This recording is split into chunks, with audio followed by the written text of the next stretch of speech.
जय हिंद दोस्तों, त्यागी trading tips में आपका स्वागत है।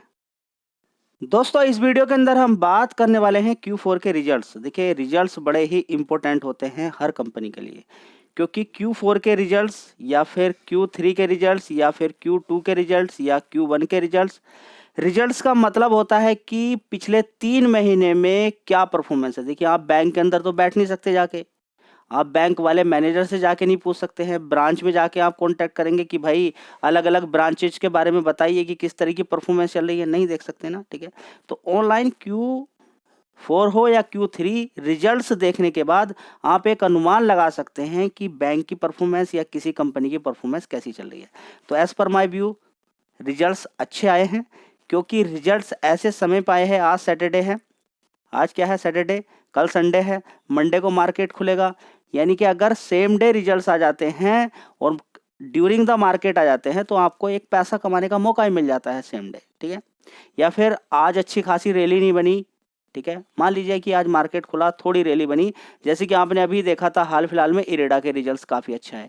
सेम डे तेज़ी बनी, उससे अगले दिन भी तेज़ी बन गई। 2 दिन में तेज़ी बन गई, 17-18% की तेज़ी बन गई 2 दिन के अंदर, ठीक है? उसके बाद थोड़ी-सी गिरावट नॉर्मली हो जाती है।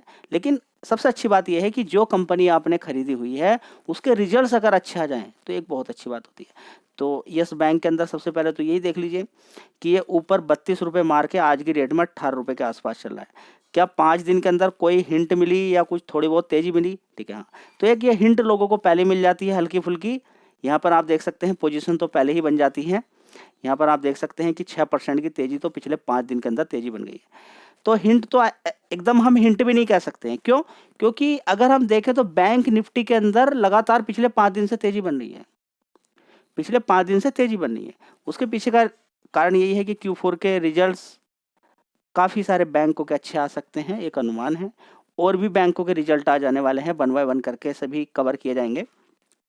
फिलहाल यस बैंक का शेयर क्योंकि ₹18 का भाव है, ₹32 से गिरा हुआ है, लोगों का अट्रैक्शन बहुत ज़्यादा रहता है। मैं आपसे बोलता हूँ कि आप नए हो या पुराने हो, भाव के साथ-साथ आपको मार्केट कैप ज़रूर देखना चाहिए। क्या देखना चाहिए? Market cap. कितना है? 56,000 करोड़ का मार्केट कैप है, ठीक है? तो छोटा नहीं है, 56,000 करोड़ की कंपनी है। अगर ये यहाँ से डबल, ट्रिपल, 5 गुना, 6 गुना आपको लगता होगा ना कि यहाँ से ₹130 हो जाएगा 10 गुना, ठीक है? ये लगता होगा ना? तो 5,60,000 करोड़ का मार्केट कैप हो जाएगा क्या इसका? 5.6 लाख करोड़ का मार्केट 5 लाख करोड़ की कंपनी बन जाएगी। अगर आप ये अनुमान लगाते हैं यहाँ से ₹180 का हो जाएगा, बताइए, ठीक है? तो जब भी कभी कोई शेयर लगाएँ तो साथ में उसका मार्केट कैप भी बढ़ेगा, ये समझना बहुत ज़्यादा ज़रूरी है। तो अच्छा है, अट्रैक्टिव है, कितने तक के लिए? ₹30-35 तक के लिए फिलहाल, मेरी व्यू के अकॉर्डिंग। आप अपने से एनालिसिस कीजिएगा। देखिए, रिकमेंडेशन कुछ नहीं होती है। यहाँ पर कई बार ये नीचे की साइड में कवर किया, ऊपर की साइड में तेज़ी बनी है। कभी भी कुछ भी उल्टी-पुल्टी खबरें आ जाती हैं। फिलहाल रिजल्ट्स अगर पिछले 5-6 क्वार्टर को अगर हम देखते हैं कंटिन्यूअसली, तो पिछले 5 क्वार्टर की बात करें या 4 क्वार्टर की बात करें तो परफॉर्मेंस बहुत ही शानदार रही है। सबसे पहले मैं परफॉर्मेंस आपको दिखा देता हूँ पिछले 5 क्वार्टर की। देखिए, 1 साल पहले 467 करोड़ का प्रॉफिट था। 1 साल पहले 467 करोड़ का, मार्च क्वार्टर 2024 के अंदर। अभी के अकॉर्डिंग देखिए, इस वाले मार्च क्वार्टर के जो अभी आज रिजल्ट आए हैं, 738 करोड़ का प्रॉफिट हुआ है। लगभग 63% का जंप देखने को मिल रहा है। तो बहुत अच्छी बात है। आपके लिए एक ऐसा शेयर जिसमें 63% का jump year on year basis पे है, क्वार्टरली बेसिस पे इतना जंप नहीं है। क्वार्टरली बेसिस की अगर बात करते हैं तो कितने का प्रॉफिट हुआ है? 619 करोड़ का। कितना? 619 करोड़ का। उससे पहले कितना का प्रॉफिट हुआ था? 567 करोड़ का। उससे पहले 516 करोड़ का।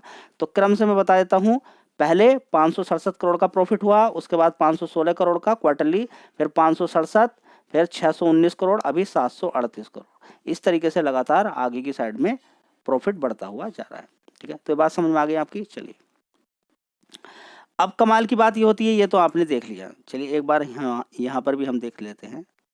देख लीजिए, यहाँ पर आप देखेंगे यस बैंक नेट प्रॉफिट के अंदर जंप देखने को मिला है। अलग-अलग साइट पे आप जाकर देखेंगे तो 63% का year on year basis jump देखने को मिल रहा है, ठीक है? ठीक है, कहीं-कहीं पर 64% दिखाई देगा, थोड़ा बहुत 19-20 चलता रहता है, ठीक है? स्टैंड लोन के अंदर देखें तो 63% का यहाँ पर जंप देखने को आपको मिल गया है, ठीक है?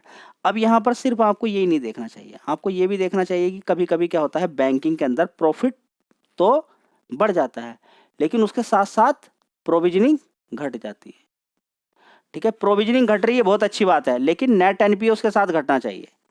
प्रोविजनिंग घट रही है, बहुत अच्छी बात है, उसके साथ साथ नेट एनपीए भी घटना चाहिए, ग्रोस एनपीए घटना चाहिए। तो दोनों ही केस में ये सारी चीज़ें यहाँ पर देखने को मिल रही है।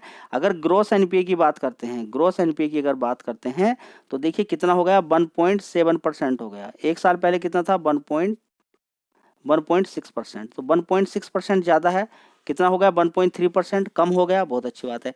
इसी तरह से अगर हम देखने की कोशिश करते हैं तो 1.6 हो गया, इस समय कितना था, 1.7% था, ठीक है, बहुत बहुत अच्छी बात है।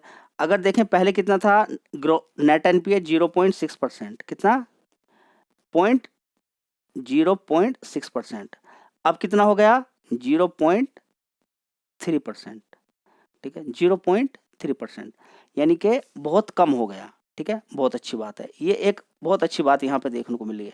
प्रोविजनिंग की बात करेंगे, 470 करोड़ से 318 करोड़ की रह गई, ठीक है।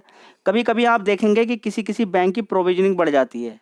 प्रोविजनिंग बढ़ने के पीछे यही है कि मार्केट में फंसा हुआ लोन वापस नहीं लौटता है, जिसकी वजह से दिक्कत होती है, प्रोविजनिंग बढ़ानी पड़ती है। और ये कोई गलत बात नहीं रहती। कभी कभी बैंकों का अगर प्रॉफिट एकदम से गिर जाए तो एकदम से घबरा के बेचना नहीं है, आपको देखना ये जरूरी है कि आगे आने वाले टाइम में ये सारी चीज़ें ओके भी हो सकती हैं। दोस्तों आर्टिकल के अंदर भी एक बार देख लेते हैं, यस बैंक के अंदर यहाँ पर थोड़ा सा नेट इंटरेस्ट इनकम भी देख लेते हैं, सारी चीज़ें देख लेते हैं, एक बार पूरा क्लियर कर लेते हैं। 63% का जंप यहाँ पर देखने को मिला है, 738 करोड़ का प्रॉफिट। चलिए बहुत अच्छी बात है, शानदार जंप यहाँ पर देखने को मिल रहा है, ठीक है। 738 करोड़ का प्रॉफिट यहाँ पर देखने को मिल रहा है। देखिए नेट प्रॉफिट कितना है, 738 करोड़। क्वार्टरली जो एंड हुआ है ये, जो कि लगभग 63% का जंप है। पहले कितना था, एक साल पहले 451 करोड़ का। बहुत अच्छी बात यहाँ पर देखने को मिल रही है। ये सारा स्ट्रॉन्ग इतने रिजल्ट आने के पीछे का कारण क्या है, परफॉर्मेंस किसके अंदर, supported by highest interest income, reduction reduce हुआ है, क्या प्रोविजनिंग कम हो जाती है तो सारी चीज़ें देखने को मिलती है। इम्प्रूवमेंट एसेट क्वालिटी, तो ये सारी चीज़ें किसी बैंक के अंदर होनी चाहिए, ये सारी चीज़ें, तो एक अच्छी परफॉर्मेंस मानेंगे यहाँ पर। Total income during the quarter बढ़ी है, कितनी यहाँ पर देखेंगे, 9,335 करोड़, स्लाइटली अप हुई है, 9,015 करोड़ थी सेम पीरियड लास्ट ईयर के अंदर। चलिए आगे हम देखेंगे इंटरेस्ट इनकम की अगर बात करते हैं, 7,616 करोड़, कंपेयर अगर करें 7,447 करोड़ था पहले। अदर इनकम के अंदर भी इजाफा देखने को यहाँ पर मिल रहा है, कितना, 1,739 करोड़ का, कितना था पहले, एक साल पहले 1,568 करोड़ का। बहुत अच्छी बात है। इसी तरह से अगर हम यहाँ पर देखने की कोशिश करते हैं प्रोविजनिंग, ठीक है, यहाँ पर अगर देखेंगे कि प्रोविजनिंग का अगर देखने की कोशिश करते हैं यहाँ पर, तो डिक्लाइन हुई स्लाइटली 470 करोड़ से 318 करोड़, जो कि अभी आपको बताया है। बहुत अच्छी बात यहाँ पर देखने को मिल रही है। एसेट क्वालिटी में अगर आप देखें, देखिए परसेंटेज वाइज में तो मैंने आपको बता दिया है। अब ये भी देखेंगे, देखिए जैसे कि बताया है कि पहले कितना था, 1.7%, ग्रोस एनपीए कितना था, 1.7%, कितना घट कर गया, 1.6%। तो ये करोड़ में अगर देखेंगे 3,935 करोड़ है, ठीक है, बहुत अच्छी बात है। इसी तरह से नेट एनपीए की अगर हम यहाँ पर बात करते हैं, 800 करोड़ है, ठीक है, घटा है, 0.3% रह गया, 0.6% था। तो एनपीए घटना ही चाहिए, बढ़ना ही नहीं चाहिए। एनपीए घटेगा जितना उतनी अच्छी बात यहाँ पर देखने को मिल रही है। इसके अलावा देखेंगे फुल फाइनेंशियल ईयर की अगर बात कर लेते हैं पूरा, ठीक है, पोस्टेड कितना, लगभग 24,058 करोड़ का नेट प्रॉफिट दिखाई दे रहा है पूरे पूरे साल का, पूरे फाइनेंशियल ईयर का देखें तो पहले वाले फाइनेंशियल ईयर में कितना प्रॉफिट था, टोटल 12,500 करोड़ का, अब कितना हो गया, 24,000 करोड़ का। तो आपको समझ में आया, डबल हो गया पिछले फाइनेंशियल ईयर से अब तक का। जी क्या करें, तो देख लीजिए आप, परफॉर्मेंस अच्छी है जी, भागेगा कि नहीं भागेगा देखिए वो आपको डिसाइड करना है।